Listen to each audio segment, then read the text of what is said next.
All right, Danny Boy, talk to me. What is the Rams ceiling this season? Oh, the Rams can win the whole thing.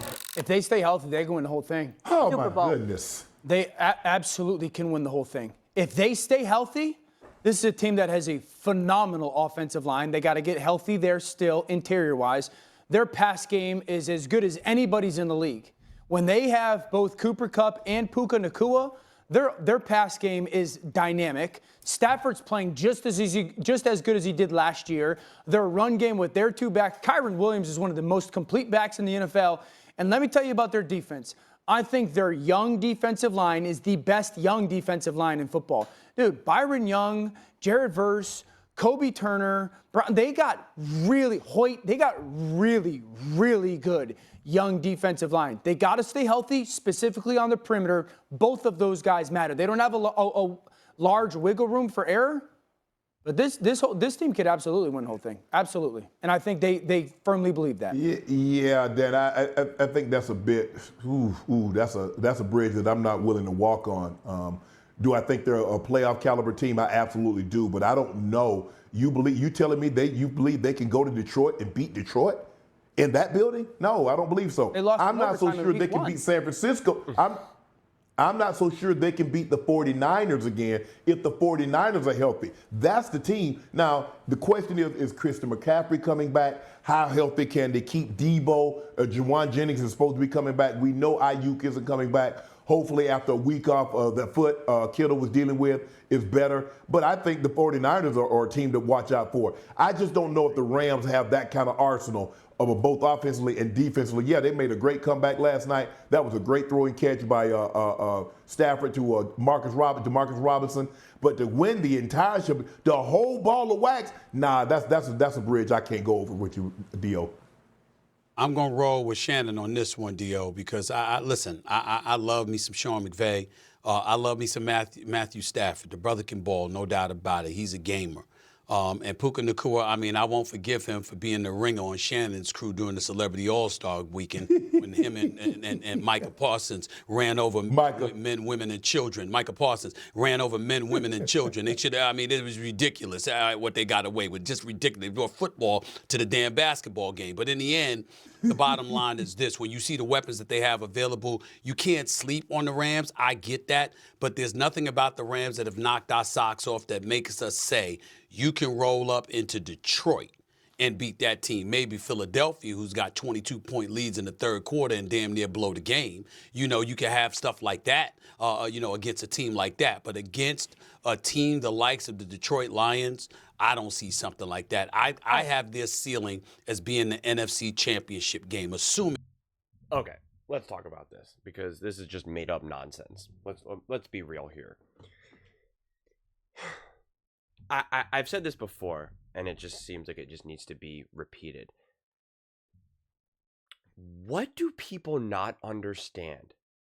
That Sean McVay is an elite top coach in the NFL. That Matthew Stafford is a top elite quarterback in the NFL. People are confused by just that alone, and I'm going to continue forward. But just that alone, people do not recognize this. I truly believe, and I just wrote this in a comment section today, the day that I'm recording this. I think it's because Matthew Stafford is just not like 27, 28 years old. I really think that's probably what it comes down to, right? He's not super cool. He's not in all the commercials. He's not having like Sleep Number, mattress, whatever commercials. And he's not on State Farm commercials and all of that. And he's not talked about that much. He's older. He's a family guy, all of that type of stuff. And I just think like if he was 27, 28, right? Maybe had like really long hair down to his shoulders and was like doing that type of stuff and was in the commercials and, was on SNL and all that stuff. People would be like, oh yeah, he's a top quarterback, right? Maybe throw him in a Subway commercial as well. But so like they can't understand that. And somehow Sean McVay, I saw this and it was on, I forget what network, but they listed Sean McVay essentially as a tier 2 coach. Okay, they had like Andy Reid, Shanahan, Kevin O'Connell, and Mike Tomlin, and they had Sean McVay like underneath. And I was like, I honestly just stopped looking at it. As soon as I saw Sean McVay was like below some of these other coaches, I was just like, I don't care about any other thing that you have to say now. Like your opinion means nothing to me. If you are going to say with honest conviction that you think that Sean McVay is not a top coach in the NFL, the conversation stops there. There's nothing more to talk about. Nothing. Truly. And I really mean that. There's nothing more to talk about. We are not on the same planet. We are not in the same world. We are not in the same universe. So it's just nonsense. So that alone now makes you a viable contender. Now we're going to give a offensive coach a great quarterback, as I have already established, and great weapons in Cooper Kupp, Puka Nacua, a run game, an underrated O-line, especially once they're healthy, because I think you had injury concerns, and then you had no offensive weapons, so everything is going to look worse than it really is. It's really easy when you have a banged-up O-line and you have no weapons to throw to for defenses to attack, to get to the quarterback. It just goes without saying, which is why the run game, the run, block actually kind of held up significantly better than the pass block. If you look at the stats with regards to that, and you give those things, of course you have a chance. Of course you can win the whole thing. People also get confused by when we say, if you say a statement like, oh, this can be a true contender, this team can be a top contender, this team can win the Super Bowl, this team can do this, people automatically assume that means that you're making the prediction that they're going to win it all, right? And I think it's like, that's such a lazy analysis, because if I'm going to come out here and say, I believe that the Rams can win it all, right?